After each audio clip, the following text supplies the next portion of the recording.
জমি লিখে না দেয়ায় মুন্সিগঞ্জের সিরাজদি খানের স্বামী আওলাদ হোসেন শেখকে হত্যার অভিযোগে স্ত্রীসহ 4 জনকে গ্রেফতার করেছে পুলিশ।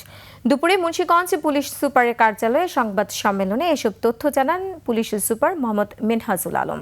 তিনি জানান, গ্রেফতারদের দেয়া তথ্যের ভিত্তিতে নিখোঁজের 52 দিন পর গরুর খামারের রান্নাঘরের মাটির নিচ থেকে পুঁতে রাখা মরদেহটি উদ্ধার করা হয়। পুলিশ জানায়, দ্বিতীয় স্ত্রী রানী বেগমের নামে জমি লিখে দিতে অস্বীকৃতি জানানো এবং ভবিষ্যতে আরেকটি বিয়ে করার ইচ্ছা প্রকাশ করায় পরিকল্পিতভাবে তাকে হত্যা করা হয়। হত্যাকাণ্ডে স্ত্রী, তার ভগ্নিপতি ও সহযোগীরা জড়িত বলে জানিয়েছে পুলিশ।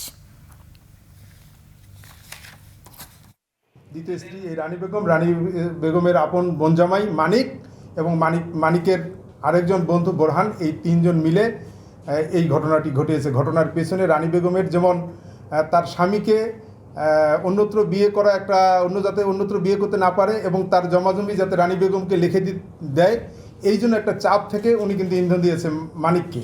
আর তার বোনজামাই মানিক যেটা করেছে, যেহেতু আওলাদ হোসেনের কাছ থেকে বিপুল পরিমাণ টাকা উনি ধার নিয়েছেন, টাকাটা দিতে পারতেছেন না, যাতে এই রানী বেগমের সাথে সে হাত মিলিয়েছে।